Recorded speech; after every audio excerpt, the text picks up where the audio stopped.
গরমের ছুটি মানেই তো একটু নিঃশ্বাস ফেলার সময়, একটু হারিয়ে যাওয়ার সময়। আর এই ছুটিতে আমি বেছে নিয়েছিলাম পাহাড়কে সঙ্গী করে। অফিসের কলিগদের সঙ্গে মিলে বেরিয়ে পড়েছিলাম এক অন্যরকম যাত্রায়। পেলিং, নামচি, রাবাংলা আর ছায়াতাল। রোজকার ব্যস্ততা, অফিসের কাজের চাপ সব কিছু থেকে দূরে শুধু পাহাড়, মেঘ আর কিছু আপনজনের সঙ্গ। আজকের এই ভিডিওতে আমি শেয়ার করব আমার সেই ভ্রমণের প্রতিটা মুহূর্ত, প্রতিটা অভিজ্ঞতার গল্প। তাহলে চলুন আপনাদের সকলকে আর ট্রাভেলার্স ডায়েরি উইথ সৌরভে স্বাগত জানিয়ে শুরু করা যাক আমাদের এই পাহাড়ি সফর। আমাদের যাত্রা শুরু হয় হাওড়া স্টেশন থেকে। এমনিতে তো উত্তরবঙ্গ যাওয়ার জন্য প্রচুর ট্রেন আছে, কিন্তু এই গরমের ছুটিতে উত্তরবঙ্গ যাওয়ার ট্রেনগুলোতে টিকিট কনফার্ম পাওয়াটা কিন্তু খুব দুষ্কর ব্যাপার। আমরাও কিন্তু টিকিট কনফার্ম পাইনি, সেই জন্য কিছুটা বাধ্য হয়েই বন্দে ভারতে টিকিট কাটতে হয়েছিল। কিন্তু তার জন্য আমার কোনো আক্ষেপ নেই, কারণ এটা আমার বন্দে ভারতের প্রথম যাত্রা ছিল, তাই আমি তো খুব খুশি। তো ট্রেনে উঠে কিন্তু এখন সেটেলড হয়ে বসে পড়েছি। আর উঠে খানিকক্ষণ, যেহেতু অনেক ভোর ভোর ট্রেন ছিল, সেই জন্য উঠে একটুখানি চোখ বন্ধ করে একটুখানি চিড়িয়ে নিয়েছিলাম। তো চোখ চিড়িয়ে যখন উঠে দেখছি এখন আপনার শান্তিনিকেতন পার হয়ে গেছে। আর এখন সবাই, অনেকেই ট্রেনে এখন সবাই ঘুমাচ্ছে আর কি, একটু রেস্ট নিচ্ছে সবাই। কেননা ট্রেনটা তো অনেক ভোরের দিকে ট্রেন, সেই জন্যে অনেক তাড়াতাড়ি সবাইকে তৈরি হয়ে উঠতে হয়েছে, সেই জন্যে সবাই এখন নিচ্ছে রেস্ট। আর এখানে দেখুন সৃজা, প্রিয়া সবাই একদম। কিরে, কিরকম লাগছে? ভালো লাগছে? ট্রেন কিন্তু খুব দুর্বার গতিতে ছুটছে, আপনাদেরকে দেখাই দেখুন। এখন এটা 96 দেখাচ্ছে, কিন্তু একটু আগেই এটা 108, 120 এই স্পিডে যাচ্ছে। স্পিড বেশ ভালোই রাখছে। তো আজকের যাত্রাটা আমাদের একটুখানি বিশেষ। তো কারণ হচ্ছে যে আজকে আমি, অন্যান্যবারে আমি একাই যাই ট্রাভেল করতে, এবারে একটা গ্রুপ ট্যুরে আসছি। এবারে আমাদের অফিসের সমস্ত সব কলিগরা একসাথে আমরা এসেছি গ্রুপ ট্যুরে। তো এক এক করে আপনাদের সাথে সবাইকে পরিচয় করাবো। তো এখানে আমাদের এখন গ্রুপের অনেকজনই উপস্থিত আছে। তো এই যে হচ্ছে আমাদের দাদা উত্তম দা, আর এদিকে আছে জয়দা, এদিকে আছে স্বপন দা, আরও সব মেম্বার আছে। তাদের সকলের সাথে আপনাদেরকে পরিচয় করাবো। এই ট্যুরটা একটু আলাদা রকমের হতে চলেছে, কেননা যতবার দেখিয়েছি আমি একাই ট্রাভেল করেছি, আপনাদেরকে প্রকৃতি দেখিয়েছি। এবারে শুধু প্রকৃতি দেখাবো না, অনেক ছোট ছোট বাচ্চা আছে, খুব মজা করবো, সব আপনাদের সাথে একটা একটা করে শেয়ার করবো। আর ট্রেন ইতিমধ্যে খুব গতিতে চলছে, রামপুরহাট ক্রস করে গেছে, সেগুলো সবই আস্তে আস্তে আপনাদেরকে দেখাবো। আর বন্দে ভারতে আমি প্রথমবার যাচ্ছি, কিন্তু আমার মনে হয় যে আপনারা সকলেই ট্রাভেল করেছেন। এখানে নতুন করে আর আমি ট্রেন দেখাবার আমার কাছে কিছুই নেই, আমি আমার অভিজ্ঞতাটাই খালি আপনাদের কাছে শেয়ার করবো, যে আমি কিরকম ভাবে দেখছি বা কিরকম ভাবে যাচ্ছি। ট্রেন কিন্তু খুব ভালো এবার গতি নিয়ে নিয়েছে ট্রেন। তো আপনাদেরকে দেখায় ট্রেন কত জোর যাচ্ছে দেখুন।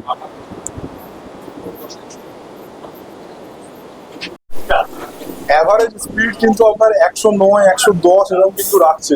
কখনো কখনো এটা আপনার 128, 130 অব্দিও চলে যাচ্ছে, কিন্তু অ্যাভারেজ 109, 10 রাখছে।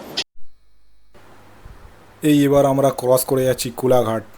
এই কোলাঘাট ব্রিজ ক্রস করে যাচ্ছে। তো দেখতে দেখতে এখন ট্রেন চলে এসছে ফারাক্কা অব্দি। আর ফারাক্কা মানেই হচ্ছে ফারাক্কা ব্রিজ।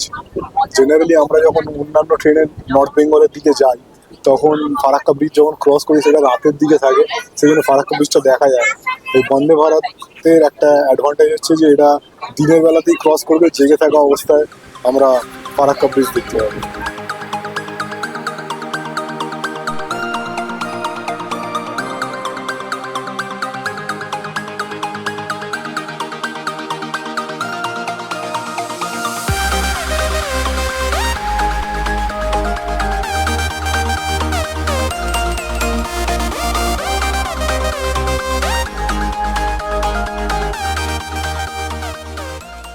ফারাক্কা ক্রস করে গেছি আমরা।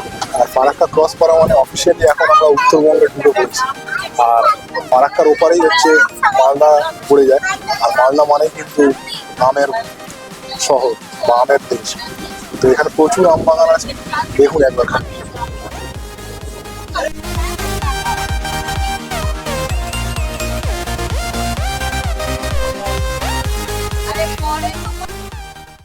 ট্রেনটা নিজের গতিতে তো ঠিকঠাক ভাবেই চলছে, সবকিছু ঠিক চলছে।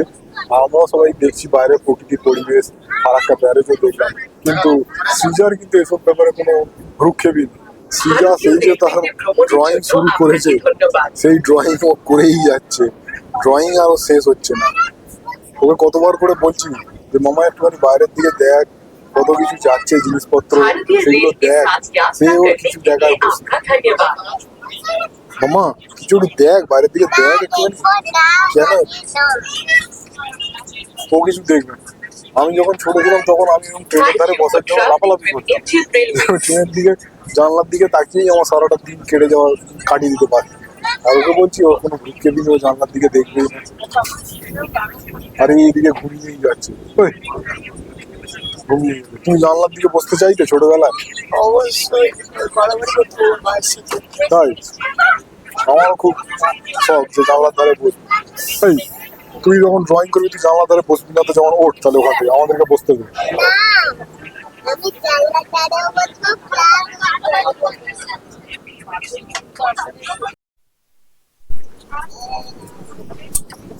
তো ঘড়ির কাঁটায় বাজে এখন হচ্ছে 12টা 10, আর আমাদের ট্রেন কিন্তু কিষানগঞ্জ পার করে গেছে। আর 1-1.5 ঘন্টার মধ্যেই আশা করা যায় যে ইঞ্জিনিয়ার পৌঁছে যাবে। আর ইতিমধ্যে আমাদের দুপুরের লাঞ্চও দিয়ে দিয়েছে। দেখুন আপনাদেরকে দেখাই লাঞ্চে কি দিয়েছে। লাঞ্চে আমাদেরকে দিয়েছে এখানে ভাত আছে, ডাল আছে, ডালটা ঘন আছে, আর এখানে আছে আপনার চিকেন আছে। চিকেন এখানে 1 পিস 2 পিস ওই 3 পিস মতো দিয়েছে চিকেন, আর আলু ভাজা, সাথে রুটি আর টক দই, এইগুলো দিয়ে আজকে দিয়েছে এখানে দুপুরে লাঞ্চ খাওয়ার জন্য।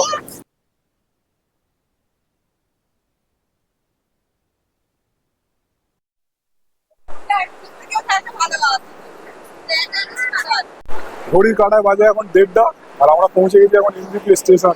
একদম রাইট টাইমে ট্রেন এসছে।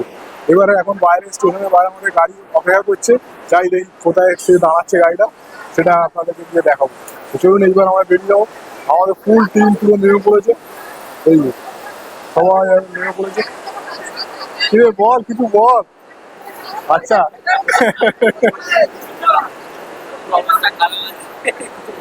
যে ছেলেটি চশমা পড়লো ওর সাথেও আপনাদেরকে পরিচয় করাবো। এখন এখানে ভিড় আছে বলে পরিচয় করাতে পারছি না। এখন আমরা কোন দিকে যাবো দাদা? আমাদের টিম লিডার বলে দেবে এখন আমাদেরকে। দিল্লি চলো। তো এনজেপি স্টেশন থেকে বেরিয়ে আমাদের গাড়ি এখন ছুটেছে একদম তীর গতিতে, ছুটেছে রাবাংলার দিকে। সেবক রোড ধরে চলেছে। রাস্তা একদম দারুণ রাস্তা। আমরা ওখান থেকে এনজেপি থেকে 2:30 নাগাদ স্টার্ট করেছি গাড়ি নিয়ে। প্রথম দিকে রাস্তাটা একটু খারাপ ছিল, কিন্তু এখন তো একদম পুরো মাখনের মতো রাস্তা। আর এনজেপিতে কনস্ট্রাকশনের কাজ হয় স্টেশনের ওপর, সেখানে আমাদের গাড়িটা পার্কিংটা একটু চেঞ্জ হয়ে গেছে। পার্কিংটা চেঞ্জ হয়েছে মিনস পার্কিংয়ে যাওয়ার জায়গাটা একটুখানি চেঞ্জ হয়ে গেছে। রাস্তাটা একটু ঘুর পথে হয়েছে, সেই জন্য আমাদের ড্রাইভার দাদাকে খুঁজতে একটু দেরি হয়েছে। তো যাই হোক, এখন আমাদের গাড়ি পেয়ে গেছি। এখন ঘড়ির কাঁটায় বাজে 3টে, আর আমাদের গাড়ি এখন ছুটেছে রাবাংলার দিকে। আজকে আমরা রাবাংলাতেই স্টে করব। আর আমাদের সাথে আমাদের ড্রাইভার দাদা আছে। দাদা আপনার নাম? দাদার নাম হচ্ছে কিরণ সুব্বা। এখন 3-4 দিন এই দাদাই আমাদের সাথে থাকবেন, আর এই টোটাল ট্রিপটা আমাদেরকে করে দেখাবে।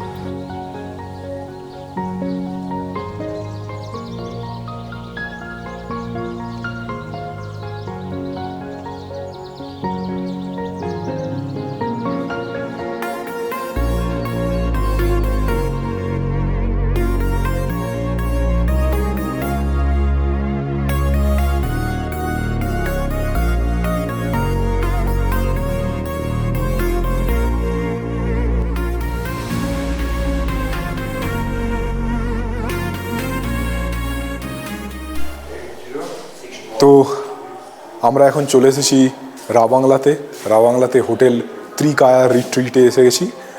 এই যে দেখতে পাচ্ছেন হোটেলটা, আমরা এখন গ্রাউন্ড ফ্লোরে আছি। এখানে আপনার এটা হচ্ছে ডাইনিং কাম রিসেপশন রুম। তো এই যে গোটা জায়গাটা, হোটেল ত্রিকায়া রিট্রিটের একটা বিশেষত্ব হচ্ছে যে এটা রাবাংলা বুদ্ধা পার্কের খুব কাছেই অবস্থিত। আর এখান থেকে আপনি রাবাংলার বুদ্ধা মূর্তিটা একদম নিজের হাতের মুঠোয় দেখতে পাবেন। তো এখন তো রাত্রির হয়ে গেছে, সেই জন্যে এখন ক্যামেরায় আসবে না।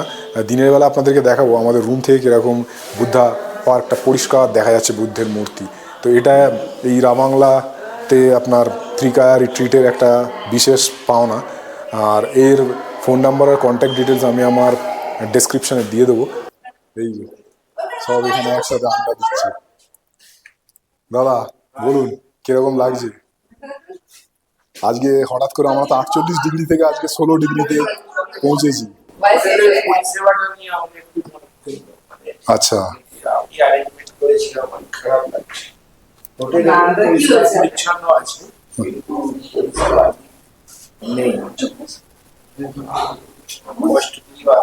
আচ্ছা,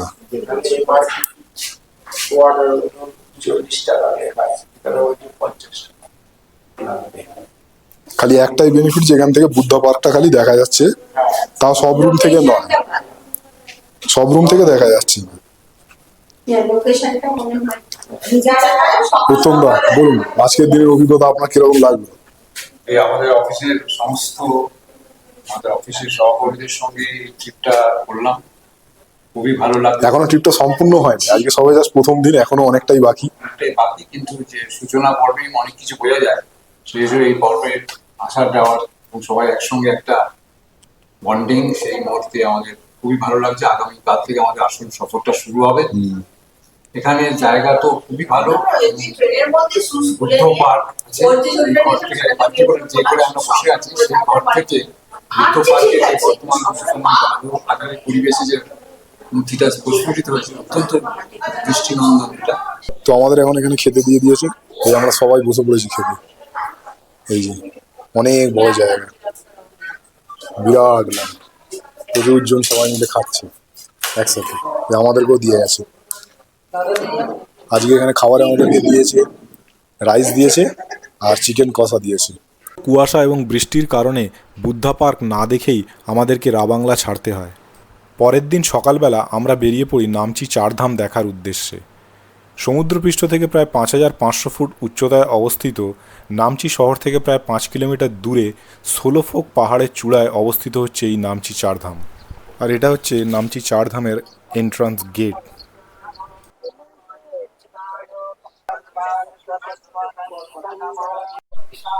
আজকে আমাদের সাইট সিনের প্রথম স্পটেই পৌঁছে চলে এসেছি। এখন আমরা নামচি চারধামের কাছে। এই হচ্ছে নামচি চারধামের এন্ট্রান্স গেট। আর এখান থেকে টিকিট কেটে নিয়ে ভেতরে ঢুকতে হয়। ঢোকার মুখেই এখানে কিছু গাইডলাইন্স দেওয়া আছে, সেই গাইডলাইন্সগুলো আপনাদেরকে একবার দেখিয়ে দিই, যে কি ডুজ অ্যান্ড ডোন্টস আছে সেগুলো একবার দেখে নিন।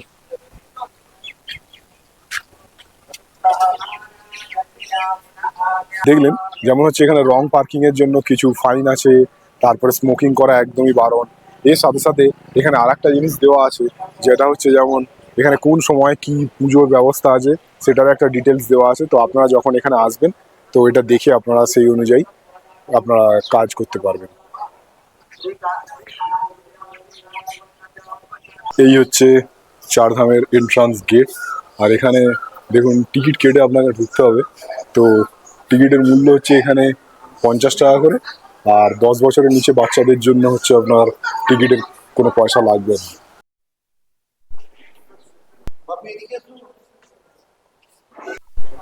তো নামচি চারধামের ভেতরে আমরা প্রবেশ করে গেছি, কিন্তু এর ভেতরটা অনেকটা বড় এলাকা জুড়ে এটা রয়েছে।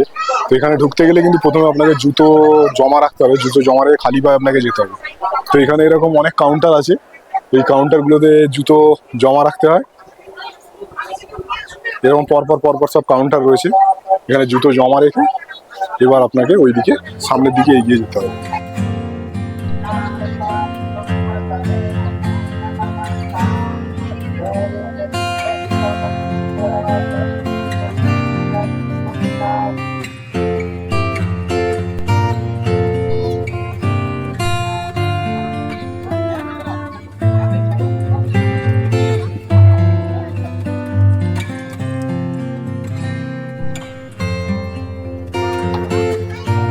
তো আমরা এখন আছি নামচি চারধামে, সাউথ সিকিমের। এটা একটা অত্যন্ত জনপ্রিয় একটা ট্যুরিস্ট স্পট।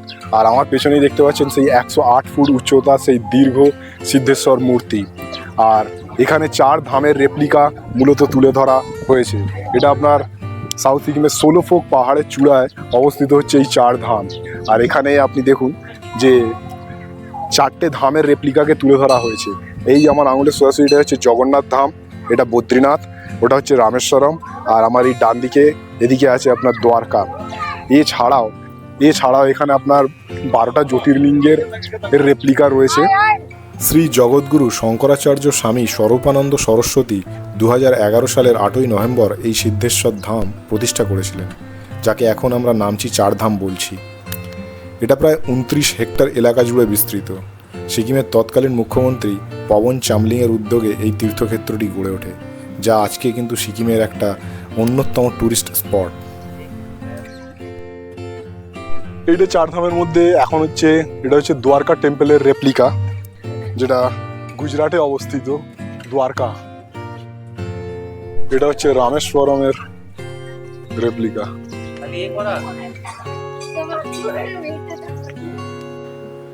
এছাড়াও এখানে রয়েছে কিরিটেশ্বর মহাদেবের 17 ফুট উচ্চতার এক বিশাল মূর্তি। এটা হচ্ছে পুরীর জগন্নাথ ধামের রেপ্লিকা, আর এটা হচ্ছে উত্তরাখণ্ডের বদ্রীনাথ ধামের রেপ্লিকা।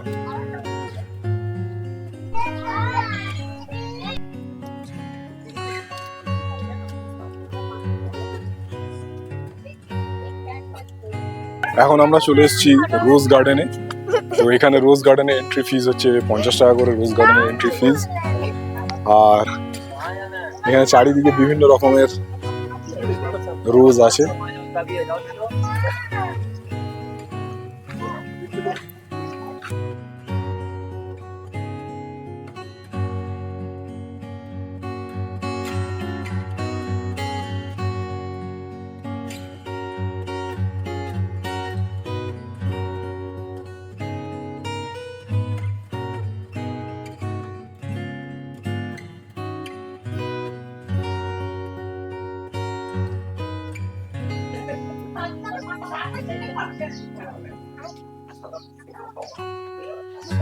অনেকটা এলাকা জুড়ে এই রোজ গার্ডেনটা ছড়ানো আছে। এখানে বিভিন্ন প্রজাতির রোজ আছে। রোজ ছাড়াও আরো অনেক রকমের ফুল আছে। সব ফুলের আমি নাম জানি না, কিন্তু বিভিন্ন ধরনের ফুল আছে। শুধু যে রোজ আছে বলে আমার মনে হচ্ছে না। এখানে দেখুন গাছেরটাকে এমন ভাবে সাজানো হয়েছে যে গাছটা দিয়ে একটা শেড মতো বানিয়ে দিয়েছে। পুরো গাছটা দিয়ে পুরো একটা শেডের মতো বানিয়ে দিয়েছে। গাছের শাখা পোশাকগুলোকে এমন ভাবে চালনা করা হয়েছে। এটা অনেকটা এলাকা জুড়ে বিস্তৃত বাগানটা।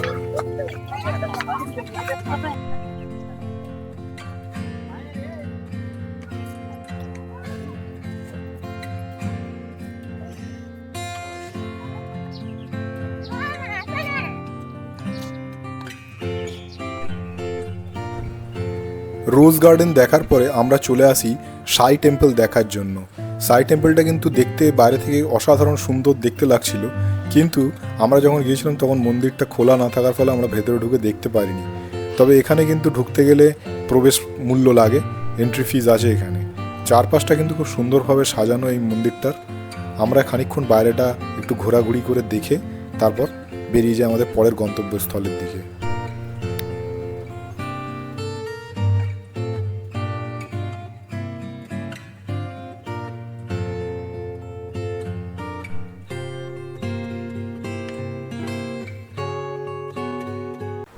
সাই টেম্পল দেখে পরবর্তী গন্তব্যের দিকে যাওয়ার সময় আচমকাই আবহাওয়ার পরিবর্তন হতে থাকে এবং চারিদিকটা ঘন মেঘে ঢেকে যায়, আর আমাদের গাড়ি মেঘের মধ্যে দিয়েই আমাদের পরবর্তী গন্তব্যের দিকে এগোতে থাকে। একদম রাস্তা পুরো মেঘে ঢেকে যায় আর গাড়ি সের মধ্যে দিয়েই ছুটতে থাকে। আলটিমেটলি এই দৃশ্যগুলোর জন্যই তো আমরা এত দূর থেকে ছুটতে ছুটতে আসি, আর সেই দৃশ্যগুলো যখন চোখের সামনে দেখতে পাই তখন ঘোরাটা যেন সার্থক হয়ে যায়।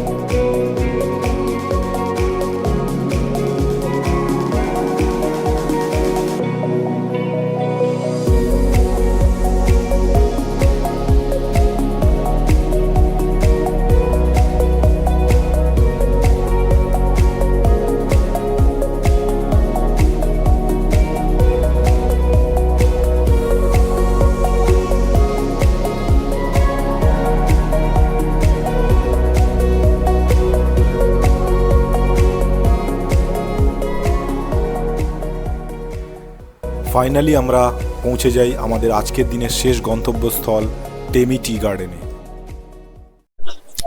তো এখন আমরা টেমি টি গার্ডেনের এন্ট্রান্স গেটের সামনে পৌঁছে গেছি।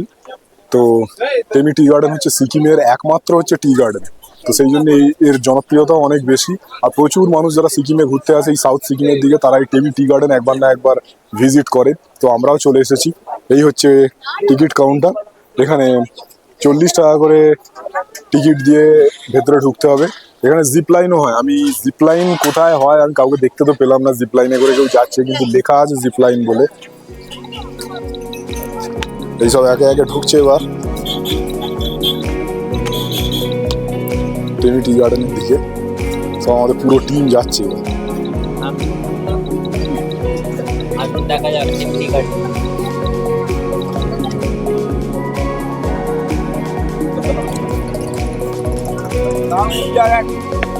গার্ডেন। হ্যাঁ, সিকিমের একমাত্র টি গার্ডেন।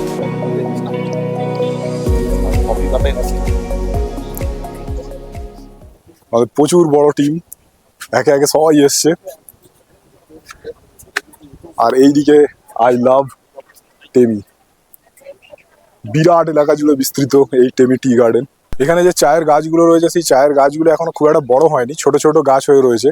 সেই জন্যে জায়গাটা এখন পুরোপুরি গাছগুলো বড় না হওয়ার কারণের জন্য চায় গাছের যে সৌন্দর্যটা আরো বেশি ফুটে ওঠে যখন গাছগুলো আরো বড় হয়ে যায়।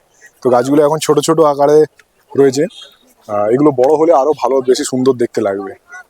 দেখুন গাছগুলো এখন খুব ছোট ছোট রয়েছে।